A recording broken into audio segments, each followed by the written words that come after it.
नमस्कार।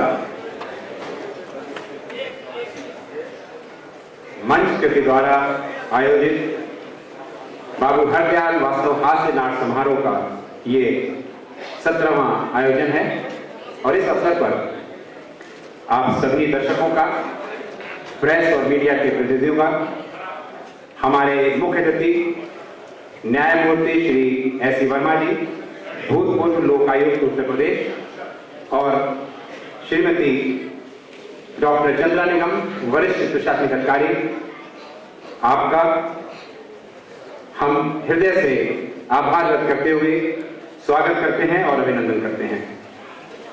जैसा कि आप सभी को ये ज्ञात होगा कि मंच के द्वारा वर्ष 1991 से निरंतर प्रतिवर्ष नियमित रूप से नगर के प्रतिष्ठित रंगकर्मी बाबू हरदयाल वास्तव जी की स्मृति में इस हास्य नाट्य समारोह का आयोजन किया जा रहा है, जिसमें हमारे नगर के तमाम रंगकर्मी और नाट्य संस्थाएं अपनी प्रतिभागिता करती रही हैं और हमारे परिवार का ये मानना है कि इन रंगकर्मियों का, रंग संस्थाओं का और आप सभी दर्शकों का जो सहयोग हमें मिला है, उसी का परिणाम है कि ये हास्य नाट्य समारोह का आयोजन, जो कि हम बाबू हरदयाल वास्तव जी की स्मृति में करते आ रहे हैं, आज इस 17वें वर्ष में प्रवेश कर चुका है। हमें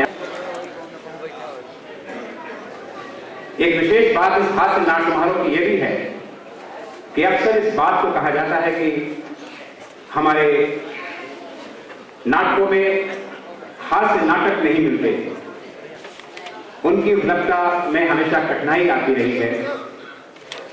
तो इस हास्य नाट्य समारोह के माध्यम से अब तक कुल 76 हास्य नाटक इस मंच पर प्रस्तुत हो चुके हैं और मैं समझता हूं कि इन हास्य नाटकों का इतना बड़ी मात्रा में प्रदर्शन हमारे प्रिय बाबू हरदयाल वास्तव जी, जिन्हें की हास्य नाटकों की विशेष रुचि थी, एक सच्ची श्रद्धांजलि के रूप में सामने आया है। इस वर्ष इस 17वें आयोजन में आप इस मंच पर 5 नाटकों के प्रदर्शन देख रहे हैं। पहली संध्या 27 दिसंबर को आयोजक संस्था मंचकृति द्वारा प्रस्तुत किया गया था अपना हास्य नाटक खुदा खैर करे। दूसरी संध्या को 28 दिसंबर को भारतीय ने अपना हास्य नाटक प्रस्तुत किया था झरोखा दर्शन। आज इस हास्य नाट्य समारोह की तीसरी संध्या है और आप देखेंगे निसर्ग की हास्य नाट्य प्रस्तुति मॉडल विहार। कल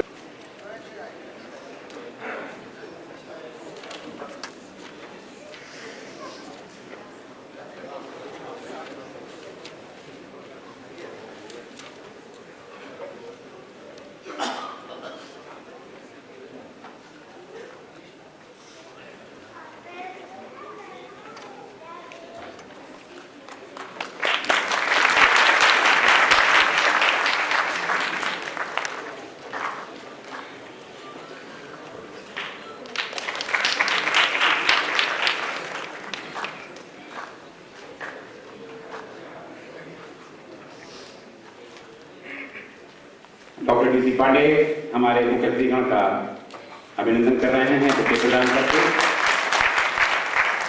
मैं अनुरोध करूंगा अपने मंच परिवार सदस्य हरीश बडोला जी से कि वो हम सबकी तरफ से हमारे मुख्य अतिथिगण को स्मृति चिन्ह भेंट करने का कष्ट करें। हरीश बडोला जी।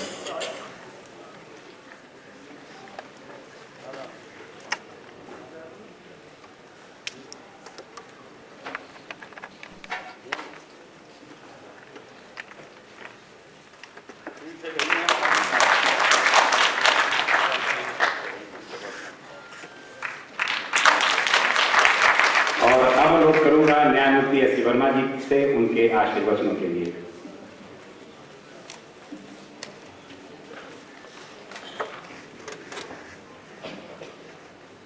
इस नाट्यशाला में सभी अतिथिगण का स्वागत है, अभिनंदन है।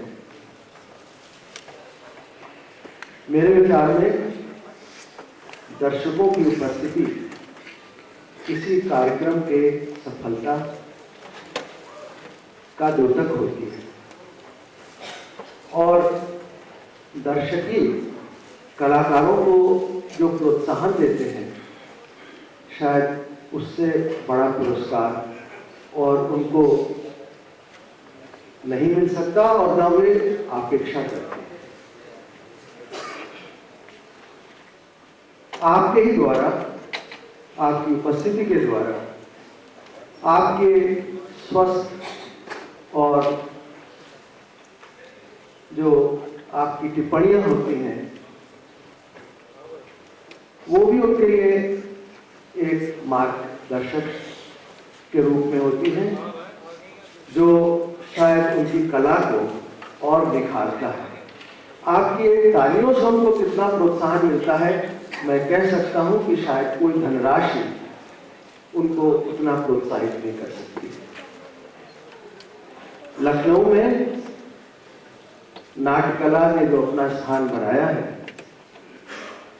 उत्तर प्रदेश के शायद किसी और शहर में नहीं है।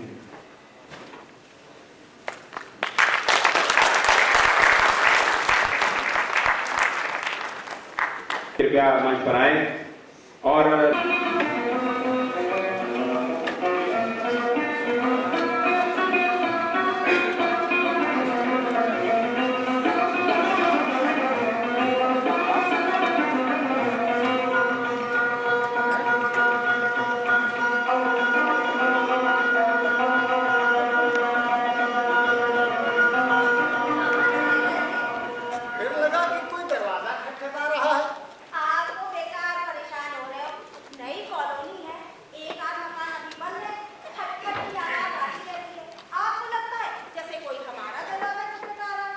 क्या टाइम हुआ? 5 बजे है। सुबह के 5? हाँ, सुबह के 5। बाहर अभी अंधेरा ही है। दिसंबर का महीना है, अंधेरा तो होगा ही। तो इस अंधेरे में लोग बिस्तर से उठ के सीधे मकान बनाने आ जाएंगे। हो सकता है।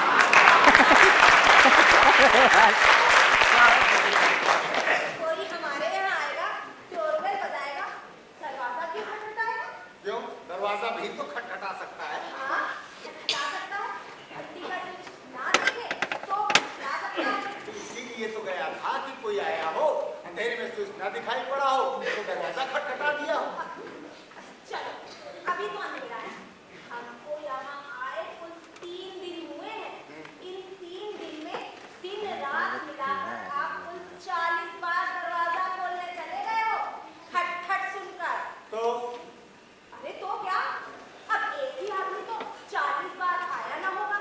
अगर आया भी होता तो कम से कम एक बार तो घंटी का स्विच देख लेता। अरे आप तो जानती हैं।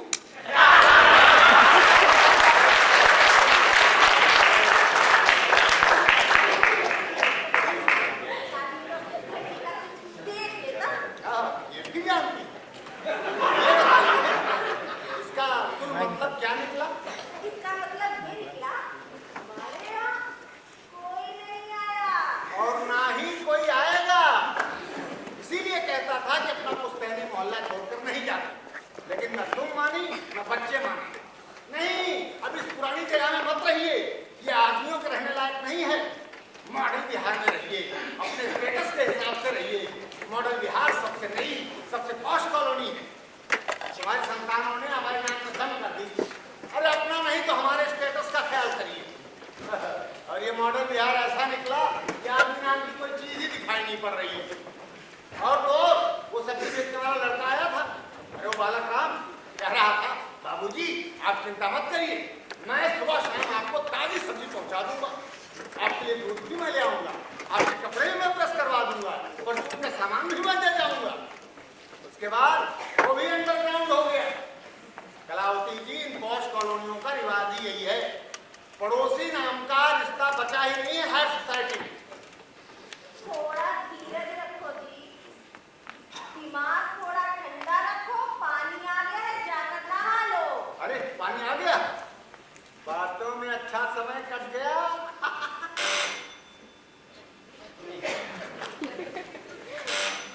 लगता है किसी ने घंटी का स्विच देख ही लिया। आ जाइए भाई साहब, आपके लिए तो हमने बिस्तर से उठते ही दरवाजा खोल लिया है। आप जो भी हैं आ जाइए। बाबूजी नमस्ते। नमस्ते आंटी जी। हाँ हाँ नमस्ते। नमस्ते जी बालक राम जी, नमस्ते। ईद का चांद अब सुबह दिखाई पड़ने लगा क्या? है? मगर भैया, इनको आंटी जी कहा और हमको बाबूजी। हैं? अंकल जी बोलो बेटा, अंकल जी। नहीं, हाँ। कोई जरूरत नहीं, तुम इनको बाबूजी ही बोलो और हमको माताजी। धन्य हैं कलावती जी, आप महान हैं। भारत की लाखों आधुनिक नारियों के लिए आप आस्था चैनल समान हैं। आप महान हैं। बाबूजी ही बोलो। अरे तुम जाकर पानी भरो। बाबूजी। शाबाश बेटा, शाबाश। बाबूजी, हम माफी चाहते हैं। हम आप तो हमें इतने अच्छे लगते हैं कि हम तो दिन रात आप ही क्या रहना चाहते हैं, लेकिन लोगों की बातें सुनकर हम डिरा गए हैं। अरे भैया, लोगों की बात सुनकर लोगों से डरो, हमसे क्यों डरते? लोग तो आप ही के बारे में बात करते हैं ना। अच्छा, क्या बात करते हैं? मैं तो घर घर जाकर सब्जी बेचता हूँ बाबूजी। हर घर में आप ही के बारे में गुपचुप बातें होती हैं। अरे बताओ तो सही, क्या बात करते हैं? कहते हैं बुढ़ाऊ से होशियार रहना है, बुढ़ाऊ से बना के रखना है।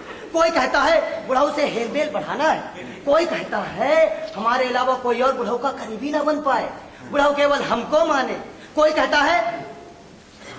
है बुढ़ाऊ बड़े काम की चीज है। कोई कहता है पहले औरों का रवैया देखें तब मिले बुढ़ाऊ से।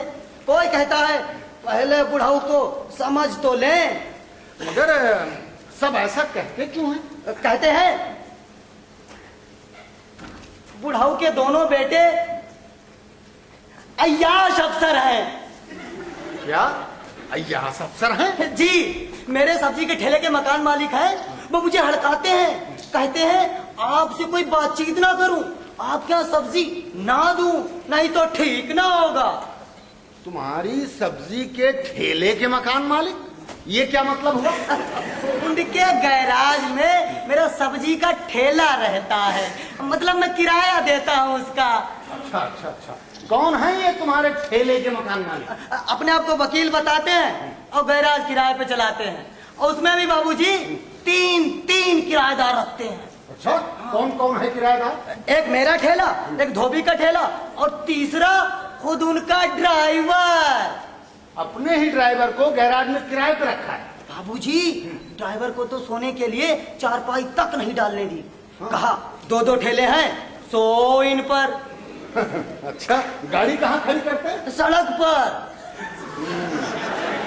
तो ऐसा है बेटा, तुम जाओ, नहीं तो तुम्हारे ठेले के मकान मालिक देख लेंगे तो दिक्कत हो जाएगी। तुम्हें आना ही नहीं चाहिए। मेरा दिल नहीं मानना था बाबूजी, इसलिए मौका निकाल के मिलने आया हूँ। बाबूजी, आप यहाँ के लोगों से ज्यादा हेलमेल मत बढ़ाना, केवल दुआ सलाम रखना बस। मैं चोरी छिपा आपको सब्जी दे जाया करूंगा, लेकिन बाबूजी सब्जी एक दिन की बासी होगी। मैं रात को सब्जी बचा लिया करूंगा और सुबह मोंधेरे ही मैं मंडी जाता हूँ, चुपचाप आपके दरवाजे के सामने रख जाया करूंगा। बहुत अच्छा बेटा बालक राम, मैं उस सब्जी को ताजी समझ कर ही खाऊंगा।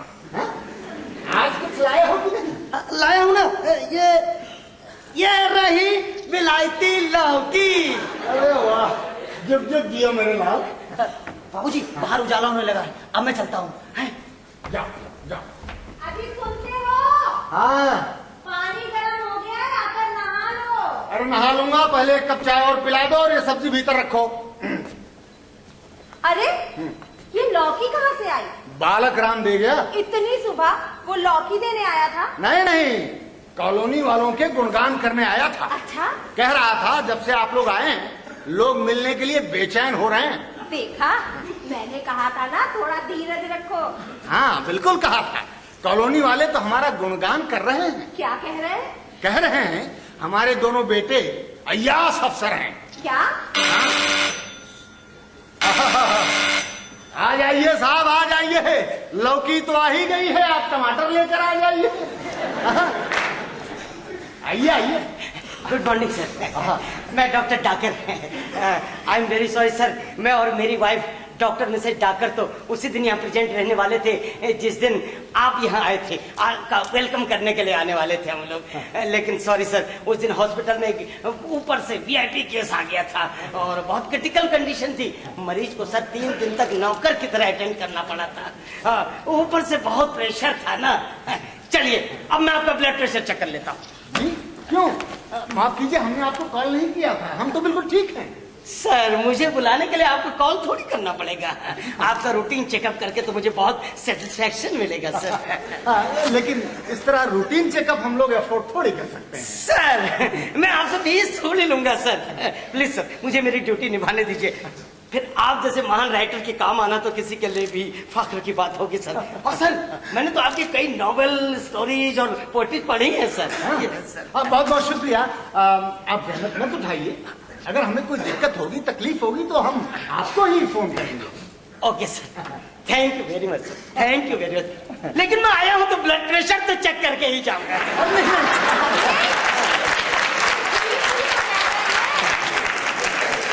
तब तक मैं चाय बना ला। नो प्लीज नो, चाय नहीं। चाय तो पहले आप लोग हमारे यहाँ आकर पियेंगे, उसके बाद हम आपके यहाँ आकर चाय पियेंगे और उसके बाद ही हम ब्लड प्रेशर चेक करवाएंगे। तब तक as you wish sir. Please sir. Sir अगर अदरवाइज ना लें तो एक बात पूछूं। हाँ हाँ पूछिए पूछिए। फैमिली में और कौन कौन है?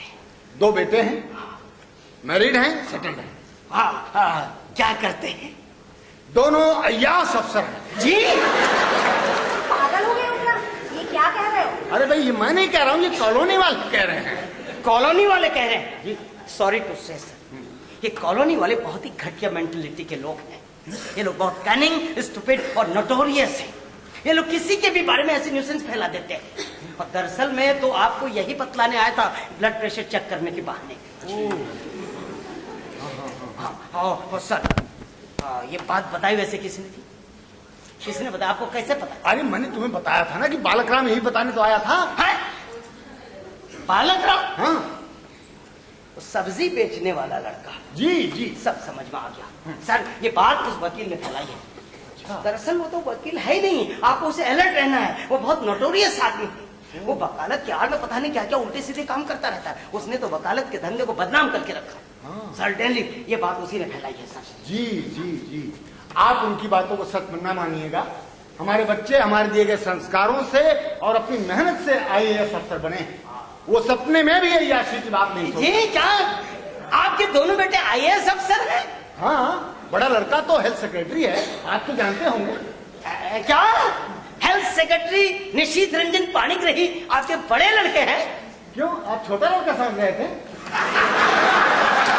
अरे उसने तो अभी पिछले साल क्लियर किया है, उसे हेल्थ सेक्रेटरी कैसे बना देंगे? नहीं सर नहीं, दरअसल मेरा मतलब ये था कि आप तो अपना सरनेम सेवक लिखते हैं और वो पाणिग्रही लिखते हैं। अरे सेवक तो साहित्यकार जी का वो उपनाम है। Marvellous sir, marvellous. क्या उपनाम है, बहुत बढ़िया उपनाम है सर। Thank you sir. अच्छा सर अब मैं चलता हूँ। हाँ सर, घर पर क्लिनिक भी है और मैं और मेरी वाइफ उसमें प्रैक्टिस करते हैं। वैसे तो हम दोनों आपका रूटीन चेकअप करने के लिए आएंगे और आपको जब भी जरूरत पड़े आप कॉल कर लीजिएगा। और सर VIP ड्यूटी के चक्कर में अपनी क्लिनिक पर ध्यान नहीं दे पाया, आज मौका मिला sir. Okay thank you sir, finally thank you sir.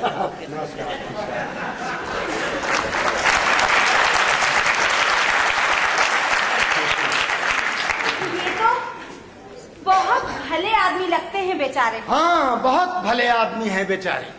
VIP duty के चक्कर में अपनी क्लिनिक पे ध्यान नहीं दे पाए, तनख्वाह लें सरकार से और मन लगाएं अपनी क्लिनिक में। जिस काम की तनख्वाह लें उसको बोझ समझें। बहुत भले आदमी हैं बेचारे, काम के बोझ तले दबे जा रहे हैं बेचारे। बहुत भले आदमी हैं बेचारे, दबे जा रहे हैं। आप तो बस कविता करके सबकी टांग खींचते रहते हैं। आजकल कौन नहीं करता प्राइवेट प्रैक्टिस, और उसमें भी तो समाज सेवा ही है। हाँ, और सेवा में ही तो मेवा है। मेवा है तो सेवा है, सेवा है तो मेवा है, बाकी सब कलेवा है। 3 दिन तक दरवाजा खटकता रहा, अब लगता है 3 दिन तक घंटी ही बजती रहेगी। आ जाइए साहब, आ जाइए। हमको मालूम था आप आएंगे, इसलिए दरवाजा खुला ही छोड़ रखा है। आइए आइए, आ जाइए। प्रभु, आप तो अंतर्यामी हैं। आपको पहले से ही विदित था कि मैं आऊंगा, अतः मैं आपको दंडवत प्रणाम करता हूँ। दंडवत। अरे इसमें कोई संदेह नहीं है कि आप इनकी धर्म पत्नी हैं, अतः मैं आपको भी दंडवत करता हूँ।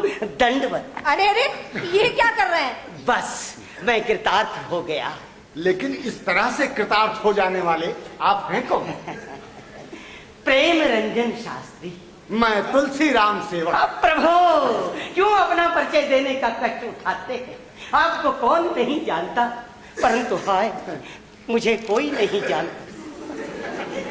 मैं स्नातकोत्तर महाविद्यालय में हिंदी विषय का प्रवक्ता हूँ। आपके कई उपन्यास, लेख, कहानियां और कविताएं पढ़ चुका हूँ, पढ़ा चुका हूँ। आप तो हिंदी साहित्य जगत के चंद्रमा हैं, मैं तो केवल जुगनू।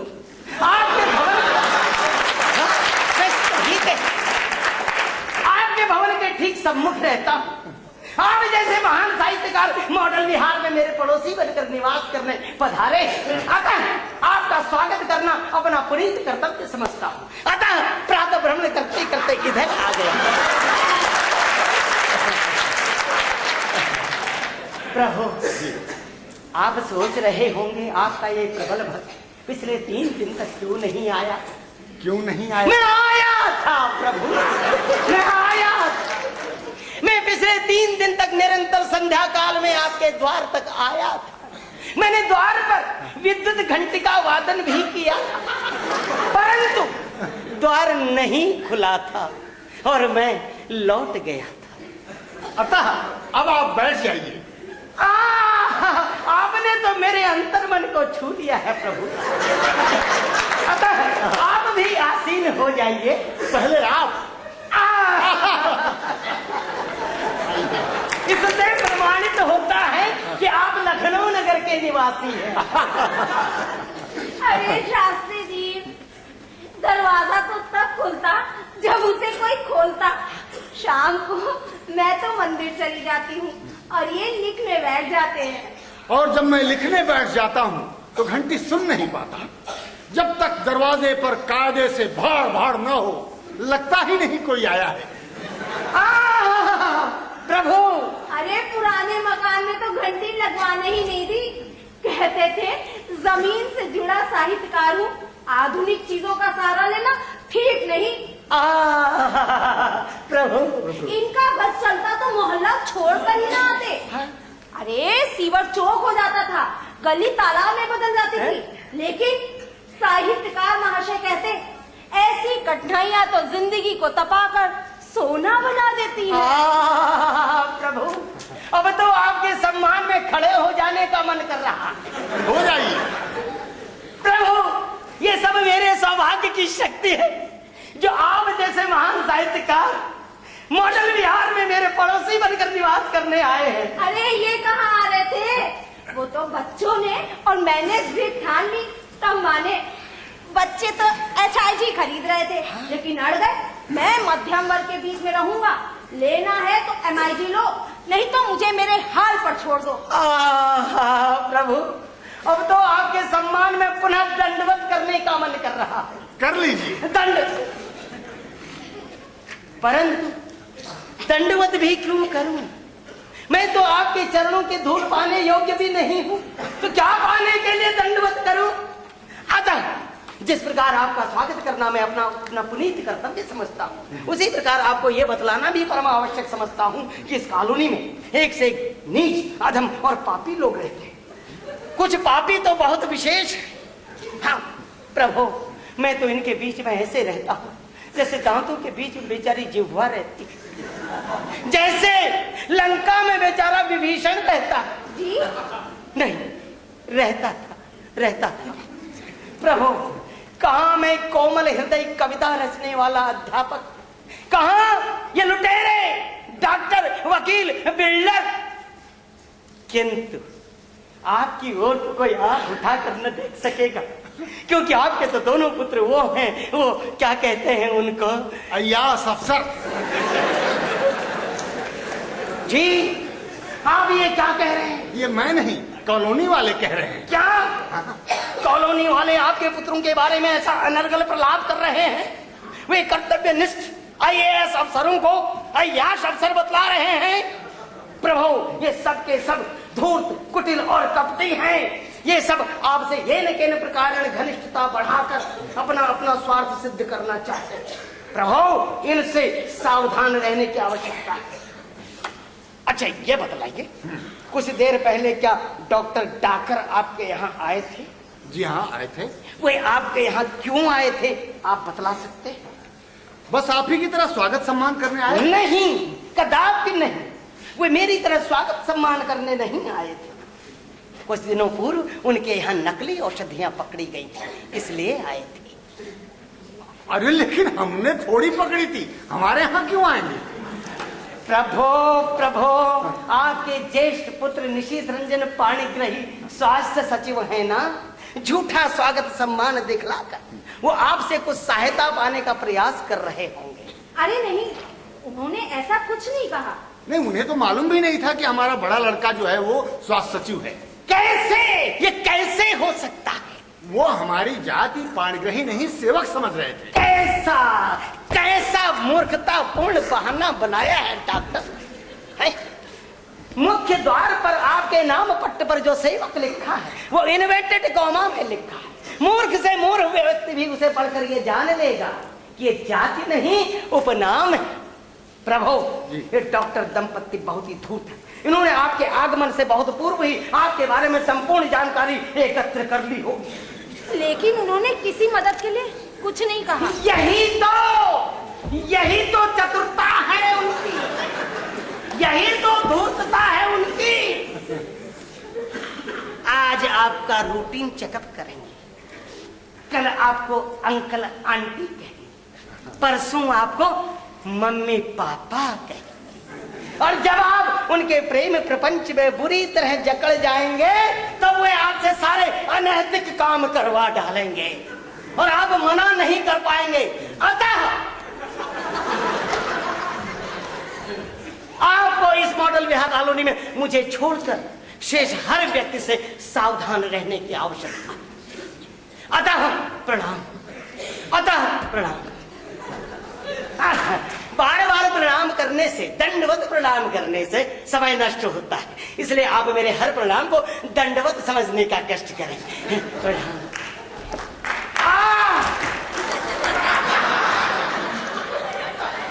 प्रभु, एक अत्यंत गोपनीय और महत्वपूर्ण सूचना देना तो मैं भूल ही गया।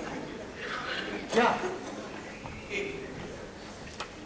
ये लोग दूसरे से तीसरे की बुराई करते हैं जी, आपस में परस्पर मन ही मन ईर्ष्या रखते हैं, परंतु प्रत्यक्ष प्रेम प्रदर्शन करते हैं। एक दूसरे के घरों में पार्टी का आयोजन करते हैं, स्त्री और पुरुष एक साथ मदिरा सेवन करते हैं, एक दूसरे की पति पत्नी के साथ नृत्य करते हैं, मदिरा नृत्य। प्रभु प्रभु, ऐसे ऐसे कष्टदायक दृश्य देखने पड़े हैं, ऐसे ऐसे कष्टदायक दृश्य देखने पड़े हैं कि आत्मा विचलित हो जाती है। आप जैसे महान साहित्यकार की आत्मा को विचलित ना होना पड़े, इसके लिए मैं एक अचूक उपाय लेकर आया। क्या आप दोनों को जब भी घर से बाहर जाना पड़े, आप दोनों सिर झुकाकर निकले और इन कुटिल लोगों के घरों की ओर तनिक भी दृष्टि न डालें। अतः प्रणाम, अतः प्रणाम।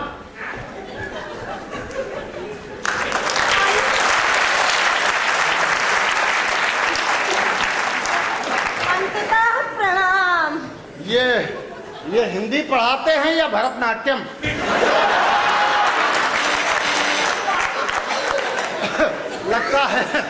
लगता है आज कोई काम ना हो पाएगा। अब आप निपटो इन लोगों से, मैं चली, घर में सारा काम पड़ा हुआ है। नहीं, पहले नहीं भैया। Hi uncle. क्या मतलब?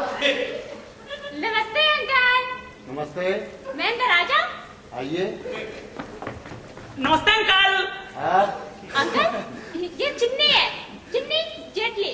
मतलब चिन्मय जेटली और मैं देवीना सेटली। हम दोनों विद्यार्थी हैं, विद्यार्थी बीए कर रहे हैं। हाँ अंकल जो अभी भी आपके यहाँ आए थे वही हमारे हिंदी के प्रोफेसर है। हम लोग उन्हीं से ट्यूशन पढ़ने आते हैं। आप तो हिंदी के बहुत बड़े लेखक हैं। आपकी कहानियाँ और कविताएं हमारे कोर्स में है। अंकल हमारे सर यहाँ थे, इसलिए उनको देखकर हम बाउंड्री के पीछे छुप गए थे। अब वो चले गए तो हम आ गए। हमने सोचा आपसे मिलने का इससे बढ़िया इससे बढ़िया और सर क्या हो सकता है? हाँ अंकल। बहुत देर से खड़े खड़े ही बातें हो रही हैं। आइए बैठिए, आइए। मैं तुम दोनों से मिलकर बहुत खुश हूँ। तुम दोनों अच्छे विद्यार्थी, नहीं तो आजकल की यंग जनरेशन मेरे जैसे लेखक से मिलने कहाँ आती है। अंकल हमें आपसे बहुत कुछ सीखना है। हाँ अंकल आप तो जानती हैं कि आजकल के टीचर कुछ पढ़ाते तो है नहीं। उनका इंटरेस्ट तो केवल ट्यूशन पढ़ाने में रहता है। हाँ अंकल हमारे सर भी ऐसे ही हैं। ट्यूशन पढ़ना तो हमारी मजबूरी है। हाँ अंकल और यहाँ कॉलोनी के लोग भी ठीक नहीं है। ट्यूशन पढ़ने वाले लड़के लड़कियों को आवारा समझते हैं। सच अंकल बहुत ही गंदी मेंटालिटी के लोग हैं। अरे जो आवारा होंगे वो पढ़ने ही क्यों आएंगे? अंकल हमारे तो सर ही ठीक नहीं है। जब देखो तब श्रृंगार रस पढ़ाया करते हैं। इसीलिए हम उनसे ट्यूशन छोड़ना चाहते हैं। हाँ अंकल हमें आपसे बहुत कुछ सीखना है अंकल। हम आपको ज्यादा परेशान नहीं करेंगे अंकल। हाँ अंकल हफ्ते में 1 या 2 दिन बस। अरे नहीं, तुम दोनों रोज आना, मुझे अच्छा लगेगा। मैं तुम दोनों से मिलकर बहुत खुश हूँ। इस बुढ़ापे में ज्ञान बांटने से अच्छा काम और क्या हो सकता है। तुम दोनों वास्तव में अच्छे विद्यार्थी। बैठो, मैं तुम्हारे लिए चाय बनवाऊंगा। हम लोग सभी sit down.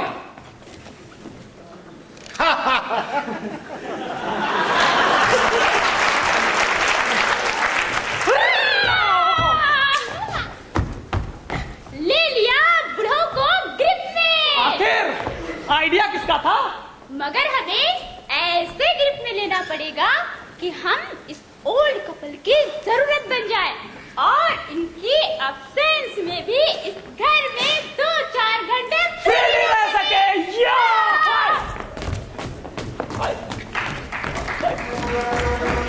कल ही चाय के लिए बवाल मचा देते थे, आज अभी तक लंबी ताने हो। अरे उठो भी, अरे उठो। ईश्वर तेरा लाख लाख धन्यवाद कि तूने नींद बनाई और मैं सो पाया। आपका भी लाख लाख धन्यवाद कि आपने चाय बनाई और मैं जग पाया। आप चाय न बनाती तो मैं जग न पाता, जग न पाता बैठे बैठे सोया रह जाता। आप चाय न बनाती तो मैं जग न पाता, बैठे बैठे सोया ही। ये पकड़िए चाय। आपकी कविता के चक्कर में घर का सारा काम धरा का धरा रह जाता है। कल पड़ोसियों के चक्कर में पीने का पानी तक ना भर पाई। तभी तो मैं भी 5 बजे तक सोता रह गया। 3 दिन तक लोग 40 बार खामखा दरवाजा खटखटा के चले गए।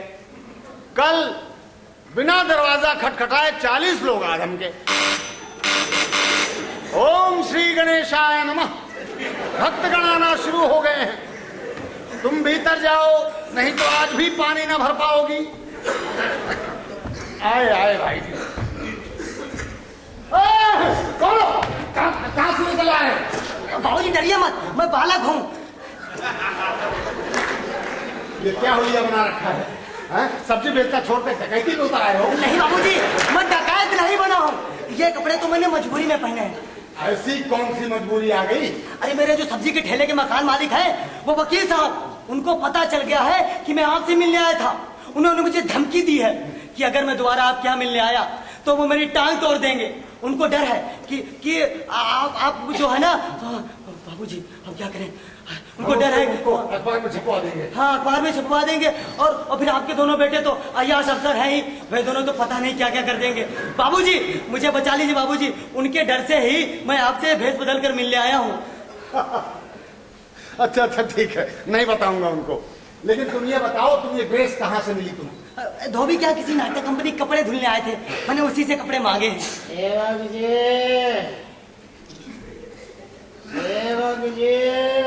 बाबूजी वो वकील साहब यहाँ आ भी गए, अब मैं क्या करूं?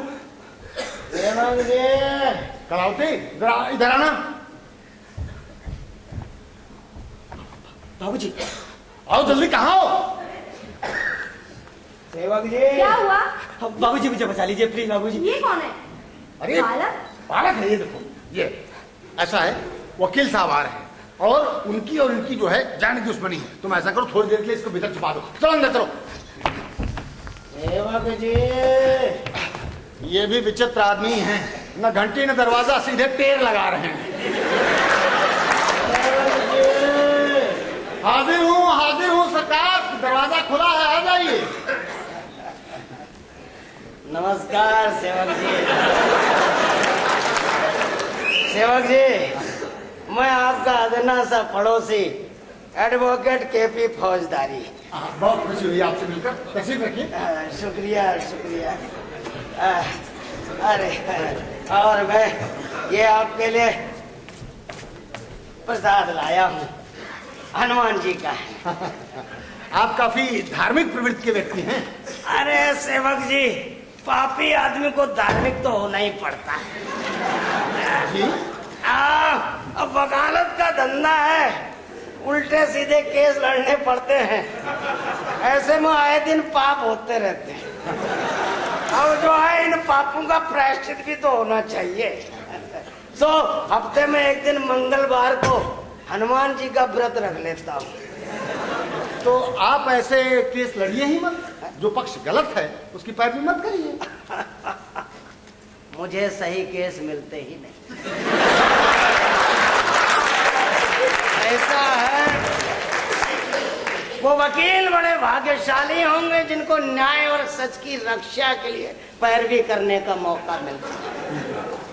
सेवक जी, मेरी हालत तो ठीक उस साइंटिस्ट की तरह है जो बेचारा इंसान की बीमारियों का इलाज खोजने के लिए आए दिन चूहे, बंदर, बिल्ली, खरगोश ये सब काटता रहता है।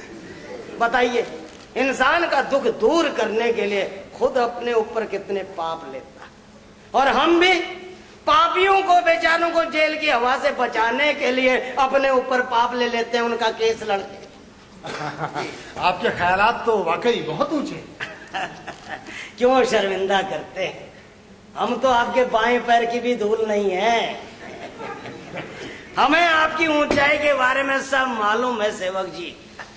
ऐसा है, जिस दिन आप यहाँ आए थे, अगर उस दिन मंगलवार होता तो हम दोनों मियाँ बीबी आपका स्वागत करने और आपका आशीर्वाद लेने के लिए हाजिर होते।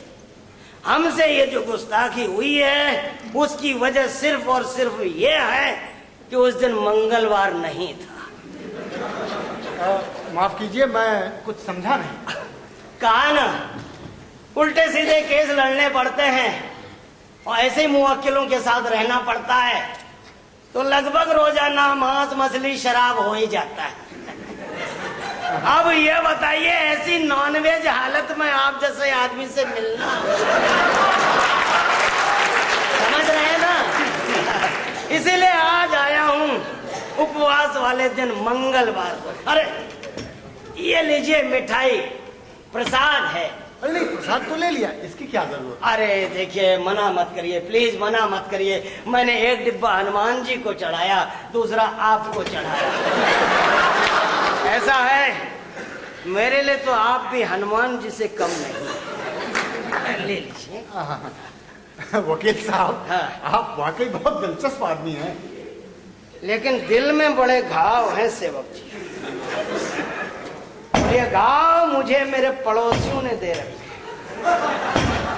दरअसल ऐसा है, जिसका भला ना करो वही बुरा मान जाता है। अब ये डॉक्टर नकली दवाओं के केस में फंसे थे, हमसे बोले केस लड़ो, हमने मना कर, बस बुरा बन गया। और प्रेम रंजन शास्त्री उसकी कविताएं नहीं छपवाई तो उसने मुंह फुला लिया। तो एक बात ये समझ में नहीं आ रही है कि शास्त्री ने एक वकील से कविता छपवाने के लिए क्यों कहा? मैं समझ रहा हूँ आपका मतलब है, वकीलों से ऐसी कहाँ उम्मीद है ना। लेकिन मेरे जानने वाले किताबें छापते हैं, इसको पता नहीं कहाँ से पता चल गया, तो अपनी 6000 कविताएं लेके आ गए इनको छपा। समझ रहे हैं? 6,000 कविताएं। अरे अब तो 300-400 और लिख ली हैं। तो मैंने किताब वालों को कविताएं पढ़ाई। उन्होंने क्या कहा मालूम? क्या? उन्होंने कहा किस गधे ने ये तुकबंदी की है? और मैंने यही बात इसको बता दी। बस इसने मुंह बुला लिया।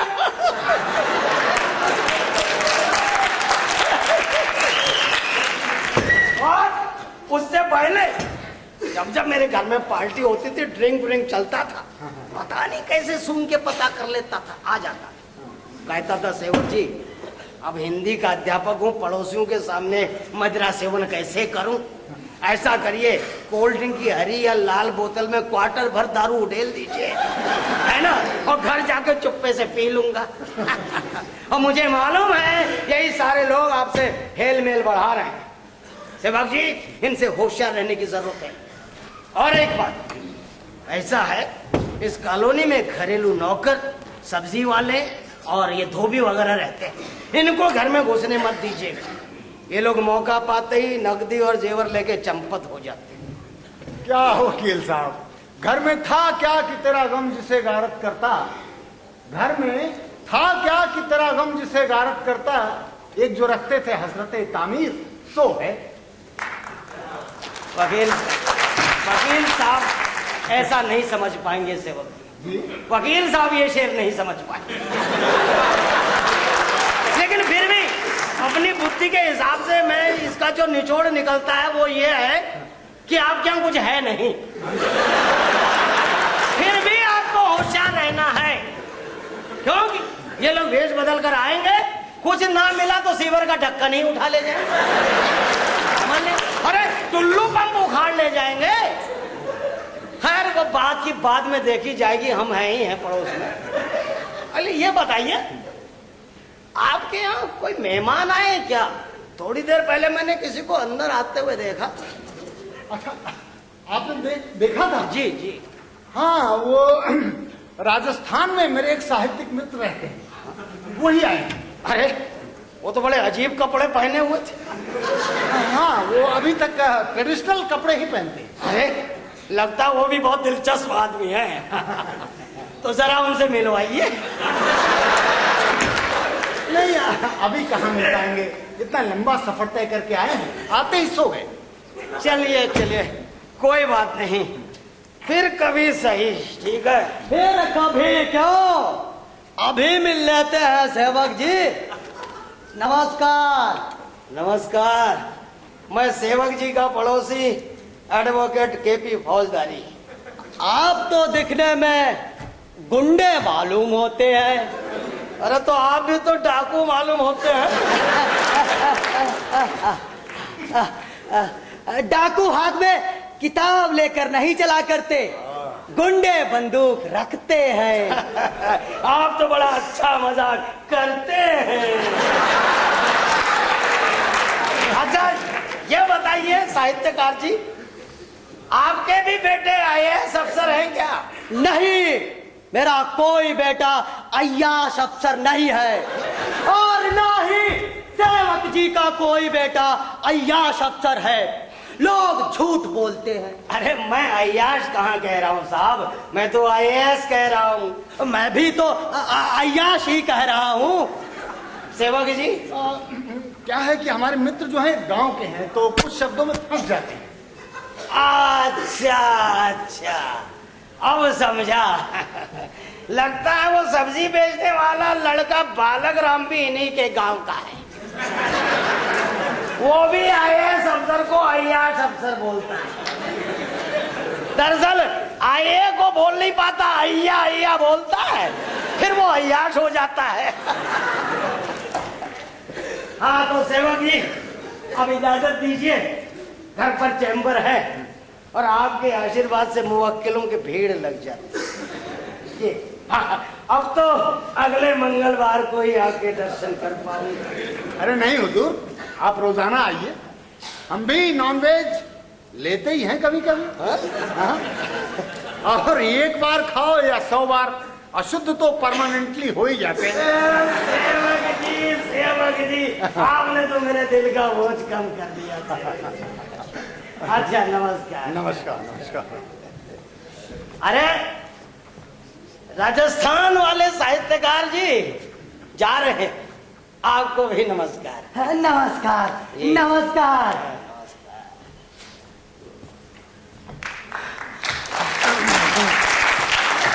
हाँ तो बेटा बालक राम, ये सब किया धरा तुम्हारा है। क्या बाबूजी? मेरे बेटों के बारे में गलत अफवाह तो तुमने ही उड़ाई है। नहीं बाबूजी। हाँ बेटा जी, वो जो हैं वो तुम सही नहीं बोल पाते हो। जी बाबूजी। हाँ कोई बात नहीं, जाओ अपने काम पे लग जाओ। और सुनो, ये हुलिया उतार दो, नहीं तो कोई डाकू समझ के पकड़ ही लेगा। हाँ जी बाबूजी।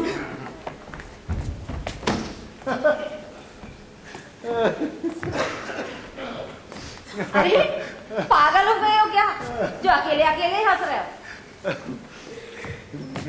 वकील साहब तो चले गए। हाँ आप चाय पी रहे थे तो मैंने सोचा वकील साहब के लिए भी ले चलूं। अरे बालक आ जाओ, वकील साहब जा चुके हैं। बालक राम जी भी जा चुके हैं। कब? बस चले गए। अच्छा। और ये वकील साहब क्या कह रहे थे? वकील साहब वही कह रहे थे जो शास्त्री जी ने बताया था, क्या? कि यहाँ हर आदमी जो है दूसरे से तीसरे की बुराई करता है। अच्छा। हालांकि शास्त्री जी भी वही करके गए हैं।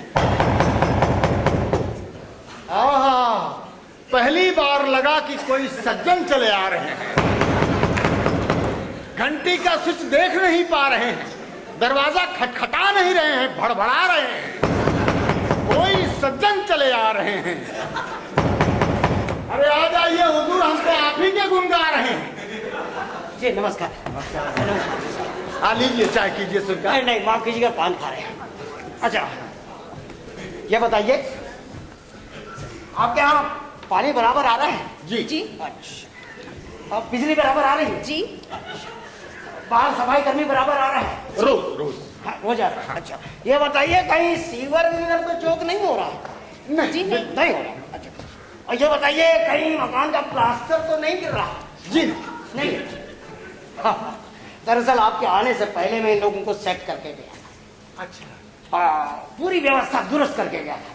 मैं जरा मंत्री जी के काम से बाहर चला गया था, मेरे बिना उनका काम चलता नहीं। रात को लौटा हूँ प्लेन से। अभी 10 बजे फिर चीफ सेक्रेटरी साहब के साथ जाना है, और जहाँ जाके मुझे जरूर ले जाते हैं, उनका भी मेरे बिना काम नहीं चलता, और प्लेन से ही आते जाते हैं। और एक दिन चीफ सेक्रेटरी जी के यहाँ डिनर पार्टी में आपके बेटों से मुलाकात हो गई थी। बोले थे भाई मम्मी पापा मॉडल विहार में आके रह रहे हैं, जरा उनका ध्यान भी रख लेना। हमने कहा हुजूर आपके मम्मी पापा हैं तो हमारे भी तो भैया भाभी हैं, हमारे रहते भैया भाभी को कोई तकलीफ कैसे हो सकती है? माफ कीजिएगा, मैं आपका परिचय नहीं ले पाया। तो मैं ही कौन सा दे पाया। अच्छा दरअसल मेरा नाम सीडीए सीडीए जी। सिटी डेवलपमेंट अथॉरिटी, ये तो उस डिपार्टमेंट का नाम है जिसने मॉडल विहार बनाया है। जी बिल्कुल आप सही कह रहे, सही कह रहे। दरअसल मेरा भी नाम सीडीए ही है, चरण दास अधिकारी, सीडीए। अब सिटी डेवलपमेंट अथॉरिटी में काम करता हूँ तो लोग मुझे भी सीडीए ही बुलाना पसंद करते हैं। भाई वाह, यथा नाम तथा काम। आइए तशरीफ रखिए। अब मुझे लगता है कि मैं सीडीए डिपार्टमेंट के लिए ही पैदा हुआ, इसीलिए सरकार ने मुझे इस कॉलोनी की देखरेख की ओवरटाइम जिम्मेदारी सौंप रखी है। मैं पूरी कॉलोनी की देखरेख करता हूँ, और एक एचआईजी फ्लैट भी मुझे मिला हुआ, समझ रहे हैं? और हुजूर मैं तो रात को वेश बदल बदल कर कॉलोनी का इंस्पेक्शन करता हूँ। अरे वाह, आप तो चाणक्य, सम्राट अकबर और चौधरी चरण सिंह जी की परंपरा के व्यक्ति हैं। लेकिन लोग मानते कहाँ हैं सेवक जी। ऐसा है कि ले कॉलोनी वाले तो हमें फूटी आंख से नहीं देखना चाहते। क्यों? अरे हम लोगों को गलत काम करने से रोकते हैं, इसलिए। ऐसा है ना, सब हमसे याराना गांठ के अगल बगल के खाली प्लॉटों को औने पौने दाम में हथियाना चाहते हैं, और चाहते हैं कि हम मुफ्त में ही कागजों में हेरा फेरी कर रहे। बताइए, सबने सड़क की आधी जमीन अपने में घेर रखी, डॉक्टर ने उसमें क्लिनिक बना रखा, वकील ने अपना चैम्बर, और उस प्रेम रंजन शास्त्री प्रोफेसर ने अपना कोचिंग सेंटर। एक वो टीटू है, टीटू चौधरी, गुंडा मवाली, उसने तो अपने मकान में ट्रेवल एजेंसी खोल रखी, पूरी लेन कार और बसों से भरी रहती है। अब तो सुना ट्रक भी लेके आ रहा है। बताइए वो इतना कमा रहा है और हमसे कोई मतलब नहीं। अरे हम तो उसको कभी को सेट कर देते हैं, लेकिन क्या करें, जीजा साले का रिश्ता है। अच्छा अच्छा, आपके साले साहब हैं? नहीं, हमारे नहीं है, हमारे डिपार्टमेंट के चीफ इंजीनियर साहब उनका साला है, तो हमारा भी तो समझिए है नहीं। और चीफ इंजीनियर साहब के लिए तो मैंने कई प्रोजेक्ट में बहुत अच्छी अच्छी मिठाई पहुंचा रखी है। और इसी मॉडल बिहार के कंस्ट्रक्शन में जो है एक नई कोठी की गुंजाइश निकलवा दी उनके लिए, अब बनवाए चाहे जब। और उन्होंने भी हमारा बहुत ख्याल रखा है, कई बार सस्पेंड होते होते बचाया है, और एक बार तो टर्मिनेट हो जाने के बाद भी नौकरी में रख दिया। खैर ये तो बहुत छोटी छोटी बात है। कॉलोनी के लोग तो इतनी घटिया हरकतें करते कि क्या बताएं। मालूम है, अपना कुत्ता टहलवाने के लिए ले जाते हैं और दूसरे के घर के आके गंदगी करके चुप्पे चाप ले आए। और स्ट्रीट लाइट को अपने कंपाउंड में लगवाने की कोशिश करते हैं, समझ रहे? एक्सटेंशन करते हैं मकान का और मटेरियल गिराते हैं दूसरे के घर, समझ रहे? और कॉलोनी में जहां जहां डस्टबिन रखे हुए, लेकिन वहां कूड़ा कोई नहीं डालता, अपने गेट तक आते हैं और गेट से उछाल देते हैं, समझ रहे? और चाहते हैं हम इनको मुफ्त में ही कॉपरेट करते रहे। अजी जनाब, सीडीए तो वो डिपार्टमेंट है जिसने मुर्दों से भी कब्र में रहने का टैक्स वसूल कर लिया। और हम तो सीडीए हेड बाबू, सीडीए के हेड बाबू, हमसे कैसे बच पाएंगे? बताइए, इतनी माता बच्ची करने का हमको क्या फायदा? हमको पैसा काटता तो नहीं है ना? काटता है क्या? और भाई हम भी चाहते हैं हमारे हर बेटे का अलग अलग मकान हो, अलग अलग कार हो, एक आध को विदेश में कोई कोर्स करा दे। ये सब कराने का हक बड़े बड़े नेताओं, मंत्रियों और आईएएस अफसर को है क्या? हम फोकट की जन सेवा करके ऐसा कब कर पाएंगे? बताइए, आजकल तो सरकार का कोई बड़ा प्रोजेक्ट भी नहीं चल रहा है, समझ रहे? और नौकरी का क्या भरोसा है? और सुना आजकल तो कानून भी शेर की तरह दहाड़ मार रहा है, बड़े बड़े आईएएस अफसर चेपे जा रहे हैं। और आप तो लिखने पढ़ने वाले हैं, जानते ही होंगे। हमारी क्या औकात? खैर छोड़िए, आप फिक्र मत करिएगा, कॉलोनी वालों को तो मैं सेट कर दूंगा। 10 दिन के अंदर यहाँ बुलडोजर चल जाएंगे, समझ रहे हैं आप? और सुनिए, अगर आपके बेटों का फोन आ जाए तो कहिएगा सीडीए बराबर आते रहते हैं, पूरा ध्यान रखते हैं। हाँ। अरे भाभी जी, माफ करिएगा, चाय नहीं पी पा रहा हूँ, किसी दिन आके चाय नाश्ता लंच डिनर सब एक साथ करके जाओ, ठीक है? अच्छा।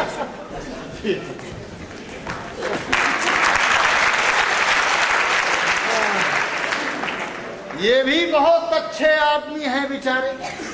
चाय और पियोगे?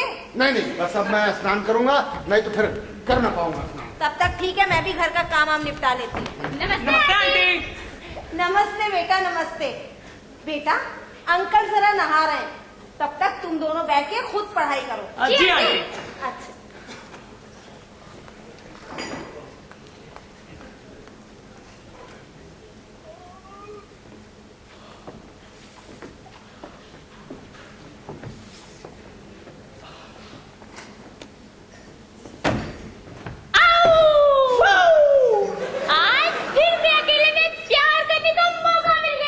अरे ये मौका तो यहाँ रोज रोज मिलेगा। लेकिन मुझे डर लगता है। क्यों? कहीं इन्होंने और को भी ट्यूशन पढ़ाना शुरू कर दिया तो यहाँ भी वैसे ही भीड़ हो जाएगी। हाँ, हमारे प्यार में फिर से अड़चने पैदा हो जाएंगे। हाँ चिन्नी, हाँ, इनसे कहो किसी और को ट्यूशन ना पढ़ाएं, चाहे हमारी फीस बढ़ा दे। ठीक है, मगर इतनी फीस कहाँ से आएगी? प्यार करते हो, प्यार की फीस नहीं चुका सकते। सोचो, मैं कहीं होटल, पिकनिक स्पॉट या रिसोर्ट में चलने को कहती तो तुम्हारा कितना पैसा खर्चा होता? क्यों? मेरा ही क्यों खर्च होता? क्या तुम प्यार नहीं करती? करती हूँ, लेकिन मैं ट्रेडिशनल प्यार करती हूँ। मतलब? ट्रेडिशनल प्यार में लड़के ही खर्चा उठाते हैं प्यार का, लड़कियां नहीं। इसीलिए तो पुराने जमाने में शादी के बाद लड़कियां जॉब नहीं करती थी। लेकिन मैं ऐसे किसी ट्रेडिशन को नहीं मानता जो एक लड़के और लड़की में डिफरेंस पैदा कर दे। अरे यार, कहाँ लड़ने बैठ गए? थोड़ा टाइम मिला था और तुम।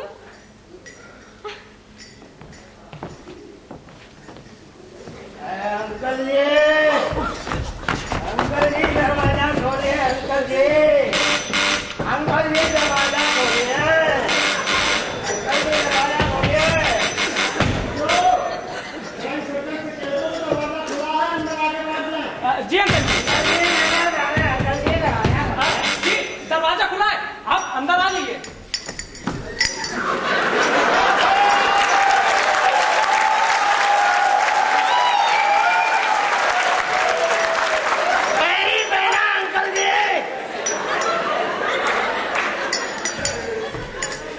आंटी जी, मेरी बहना आंटी जी। अरे मेरी आंटी जी कितनी यंग है,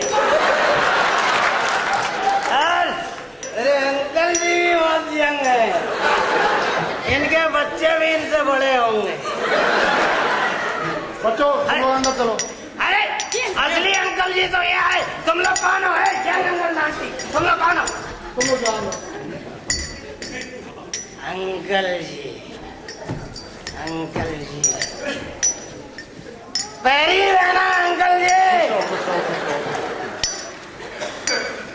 आंटी जी का आंटी जी मेरे लिए आलू के पराठे बना रही। अंकल जी मिठाई, मिठाई अंकल जी। आपकी तारीफ। अंकल जी आप पहले आदमी है जो मेरी तारीफ कर रहे हैं। ये कॉलोनी वाले मुझसे चलते हैं, चलते। माफ कीजिए, मैं आपकी तारीफ नहीं कर रहा हूँ, आपका नाम पता पूछ रहा हूँ। कोई बात नहीं, मैं अपना नाम पता बता दूंगा ना, आप मेरी तारीफ करने में मजबूर हो जाएंगे। अंकल जी मैं ट्रेवल एंड ट्रांसपोर्ट कंपनी का मालिक टीटू चौधरी। पहले केवल बस और कारें थी, अब ट्रक भी ले आया हूँ। बताइए ये कॉलोनी वाले मुझसे चलते हैं, चलते।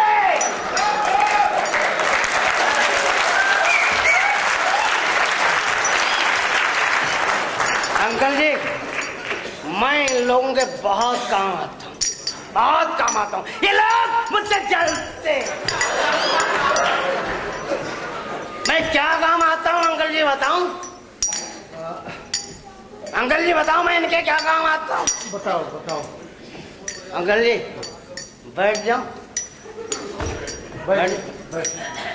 अरे आप भी तो बैठिए अंकल। नहीं मैं ठीक हूँ, आप बैठिए। नहीं अंकल आप बड़े हैं मुझसे, आप बैठिए अंकल।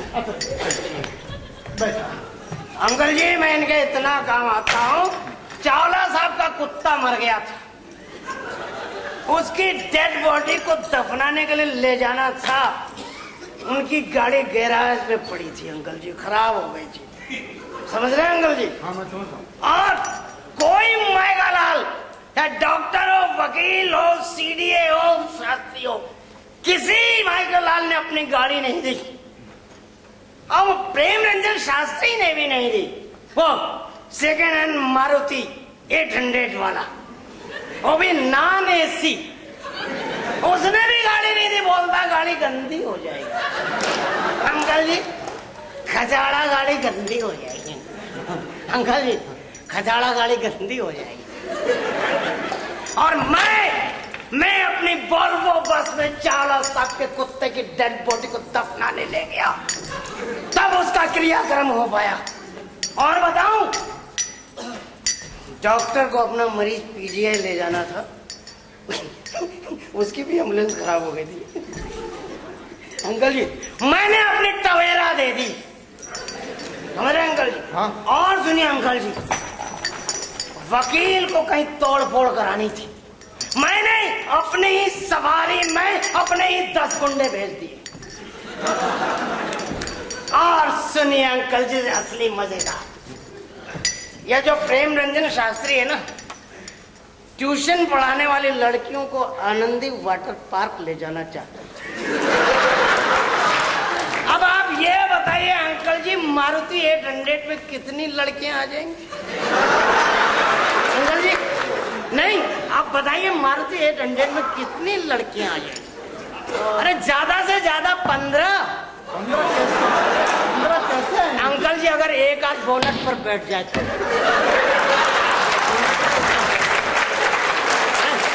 लेकिन 48 लड़कियां कैसे मारुति में आ जाएंगी? बोनट पिचक जाएगा।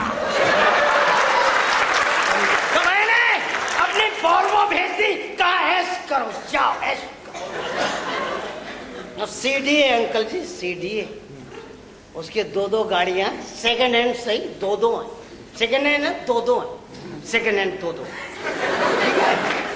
और जब ससुराल जाता है तो मेरी स्कॉर्पियो ले जाता है, बुढ़ाती में ससुराल वालों पर रौब गांठता है। बताइए, मैं इन लोगों के इतने काम आता हूं, ये सब। सॉरी अंकल जी। अब आप बताइए, आपका टीटू कितना अच्छा आदमी है। बहुत मैं गाली बोलने जा रहा था, आपके सामने मैंने गाली नहीं, मैं साला बोलने वाला था अंकल जी। मैंने आपके सामने साला नहीं बोला, और ये साले मुझसे चलते हैं, चलते।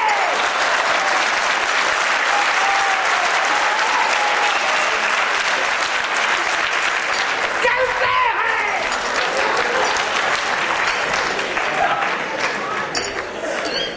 अंकल जी क्या कहते मालूम है? ये लोग जलते क्या कहते मालूम? आपका बिस्तर खराब हो गया। नहीं, टीटू अच्छा भतीजा है अंकल जी, टीटू अच्छा भतीजा है, ठीक है। और ये मुझसे क्या कहते मालूम है? तुमने अपनी बस हमारे घर के आगे खड़ी कर दी। अब बताइए, MIG मकान की जो चौड़ाई है वो टीटू के बस की लंबाई से कम है। सरकार के MIG मकान की चौड़ाई टीटू चौधरी की बस की लंबाई से कम है, तो बस तो आगे निकलेगी ही।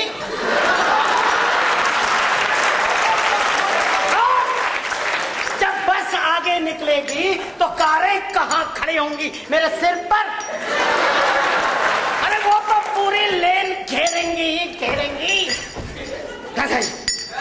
जिन गाड़ियों में सैर करते ऐश करते हैं, उनको अपने घर के आगे नहीं खड़े होते। पता है अंकल जी, टीटू कितना अच्छा। आप तो मेरे बहुत अच्छे अंकल। मैं कॉलोनी के किसी साले को अंकल नहीं बोलता, किसी को नहीं बोलता। केवल आप मेरे बहुत अच्छे अंकल। अंकल, हाँ, मैं आपका सामान तो मैं ही शिफ्ट करने वाला था, लेकिन तब ट्रक नहीं आया था अंकल। अब मैंने सोचा जब ट्रक आ जाएगा तो उसकी मिठाई लेके अपने अंकल के पास जाऊंगा। अब ट्रक आ गया, मैं मिठाई लेके आ गया। अंकल, मिठाई, मिठाई अंकल, मिठाई है ना ये? बहुत बहुत शुक्रिया टीटू। अब आप घर जाइए, आपकी तबीयत ठीक नहीं। सुबह सुबह इतनी शराब पीना सेहत के लिए ठीक नहीं है टीटू। अंकल जी इधर सुनिए प्लीज। सॉरी सॉरी अंकल, ऐसा है मेरी जो इतनी बढ़िया सेहत है ना, वो इसलिए है कि मैं सुबह सुबह ही शराब पीता, और नहीं तो दिन भर दिमाग बनना रहता है। अंकल जी ऐसा है, आप किसी और को मत बताइएगा टीटू सुबह सुबह शराब पी के सेहत बढ़िया करते हैं, नहीं तो और लोग की भी सेहत अच्छी हो जाएगी। अंकल जी मैं उनसे कैसे लड़ पाऊंगा? ठीक है टीटू, मैं किसी को नहीं बताऊंगा। नहीं। अच्छा ऐसा है, मुझे छात्रों को पढ़ाना है, तो आज आप जाइए, फिर कभी आइए। आइएगा मत कहिएगा अंकल जी, आना बोलना आना। ठीक है टीटू, फिर कभी आइए। लेकिन ये मॉडल बिहार के किसी और आदमी को यहाँ मत बुलाना, ठीक है? मुझे मालूम है कि ये लोग मस्का लगाने के लिए आपके पास आते हैं।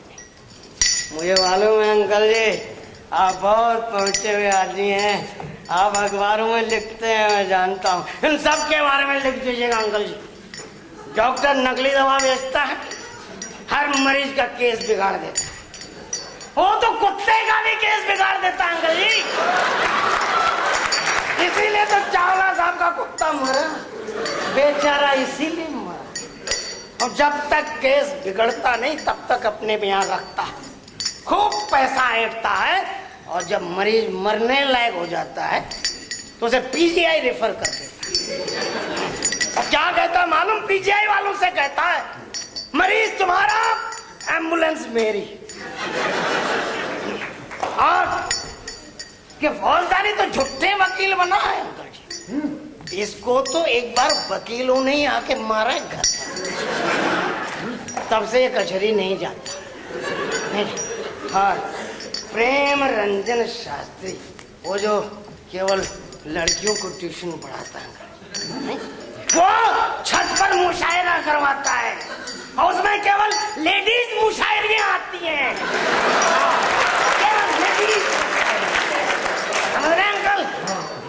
और एक आध नेता भी आ जाते हैं। अब तो आप समझ गए अंकल, है ना? और अंकल बैठ जाऊं? नहीं अंकल, अब साले नहीं थे, बहुत हो गया, अब नहीं बोलूंगा। अच्छा अंकल, पहले बैठा अंडे लिए, आज पराठे नहीं खाऊंगा, ना नहीं खाऊंगा। अंकल पहले बैठा।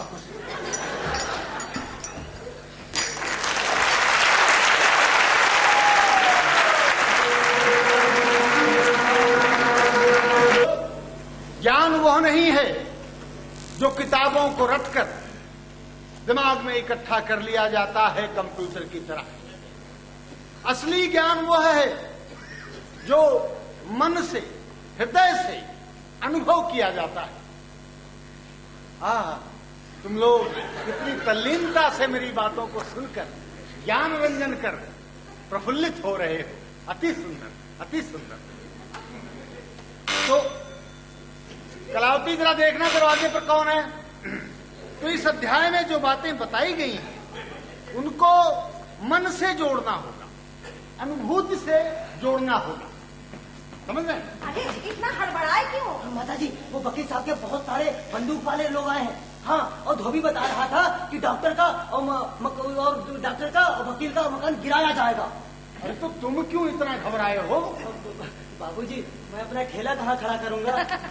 तुम्हें अपने ठेले की चिंता लगी है। अरे बेटा, हमारे यहाँ खड़ा कर लेना। माता जी, वो बेचारा धोबी भी।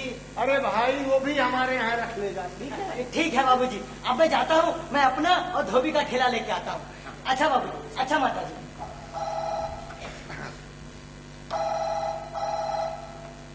देखो, हेलो, जी हाँ, हैं डॉक्टर डाकर।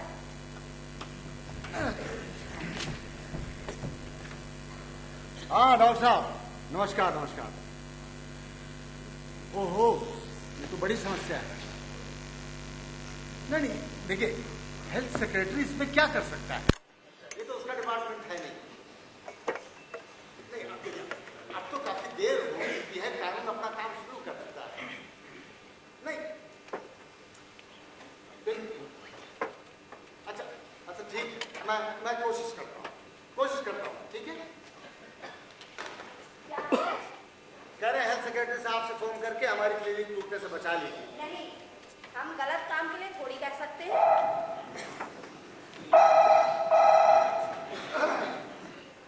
हेलो, हाँ वकील साहब जी जी जी जी। नहीं नहीं, देखिए भाई, कानून अपना काम शुरू कर चुका है। वकील साहब, इसमें मेरा बेटा क्या कर सकता है? हेल्थ सेक्रेटरी है वो, आपकी डिपार्टमेंट उसका नहीं।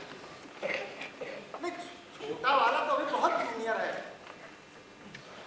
अरे अच्छा ठीक है, मैं करता हूँ, मैं कोशिश करता हूँ, ठीक है? वकील फौजदारी, ये भी वही कह रहे हैं। नहीं, हम इस पचड़े में ना पड़ेंगे। प्रभु, क्या मैं भीतर प्रवेश कर सकता हूँ? प्रेम रंजन शास्त्री पधार रहे हैं। अंकल जी, हमें छुपाने चलते जी। हाँ, अंकल जी ये हमको मार डालेंगे। ठीक है, तुम लोग अंदर जाओ। जी जाओ। चलो सच में जी अंकल। प्रभु, द्वार तो निश्चित ही खुला है, परंतु आपकी अनुमति के बगैर कैसे प्रवेश कर सकता हूँ? अनुमति दीजिए प्रभु। आज आइए। प्रभु, आज मेरा मन बहुत प्रफुल्लित है। अतः ये जानते हुए भी कि दंडवत करने में समय नष्ट हो, मैं आप दोनों को पूरी प्रक्रिया सहित दंडवत करना चाहता हूँ। वैसे भी आप मेरे बड़े भ्राता तुल्य हैं और आप भाभी जी तुल्य हैं। अतः दंडवत, अतः दंडवत।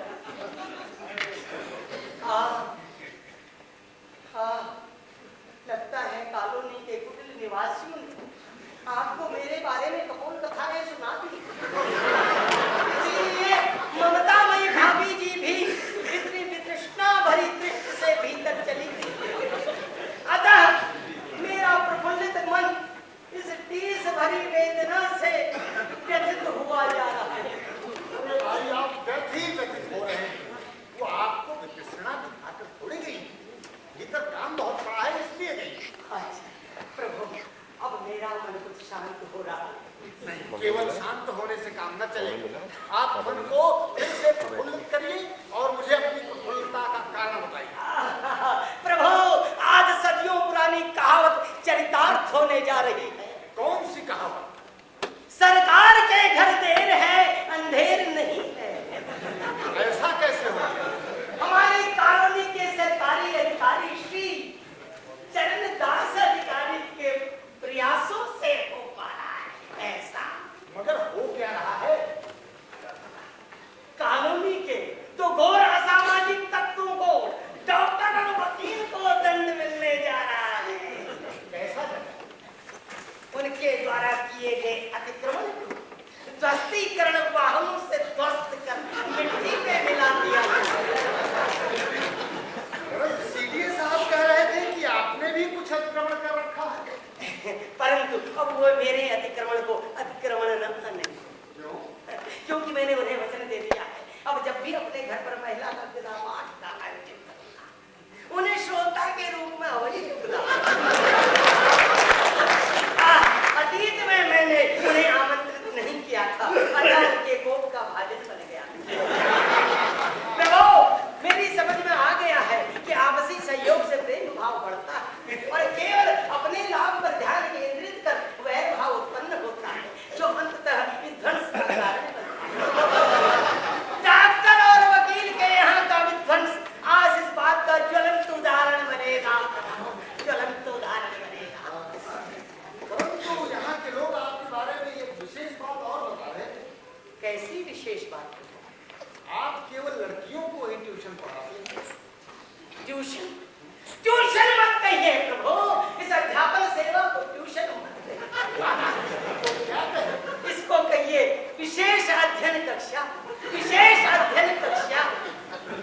तो इस विशेष अध्ययन कक्षा का लाभ लड़कों को क्यों नहीं मिल पाता? प्रभु, लड़के विद्यालय की सामान्य अध्ययन कक्षा में ही नहीं आते, विशेष अध्ययन कक्षा में क्यों कराएंगे?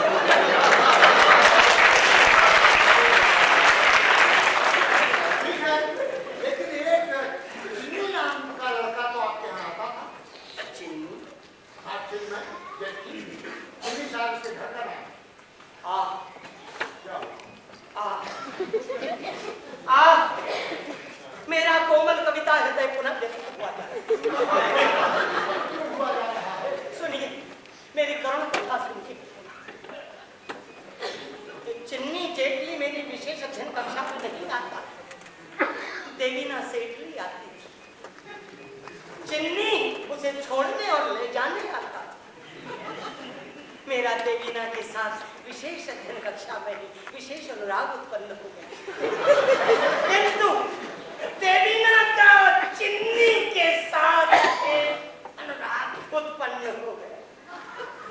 अतः मैंने अपने कोमल कविता हृदय पर वज्र रख दी और देवीना को विशेष अध्ययन कक्षा से निष्कासित कर दिया।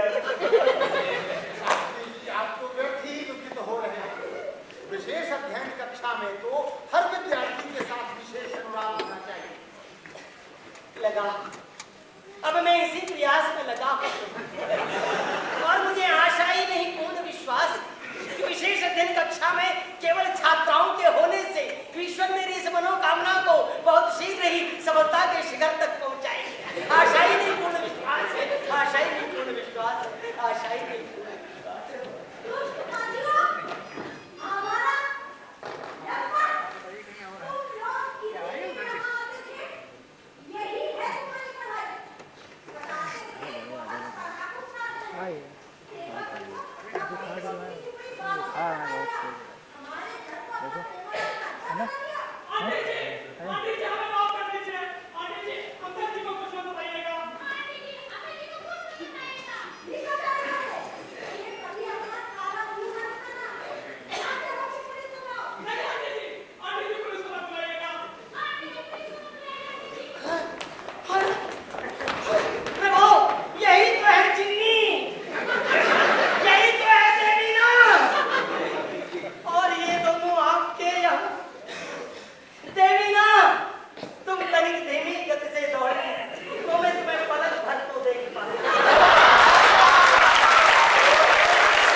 बाबूजी, पुलिस की गाड़ी आ गई।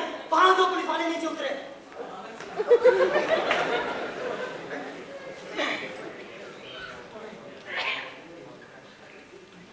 बाबूजी, पुलिस हवा में फायर कर रही है।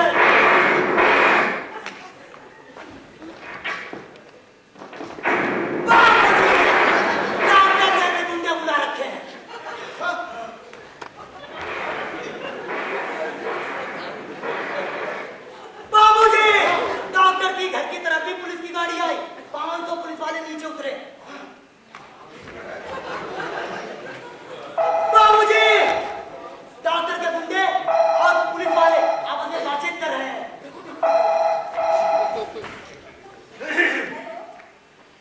हाँ, नीशू बेटा, जीते रहो। हाँ, सब कुछ ठीक है। और पिंकी कैसी है? और मिक्की कैसा है? हाँ, बाबूजी ठीक है। हाँ, यहाँ सब कुछ ठीक है। नहीं, कोई परेशानी नहीं है बेटा। अच्छा, बाबूजी से बात करो। नीशू का हाँ निशीत, जीते रहो बेटा। हाँ, बहुत आराम है बेटा। हाँ, बहुत आराम। हाँ, CDA बराबर आते हैं, हर बात का ध्यान रखते हैं।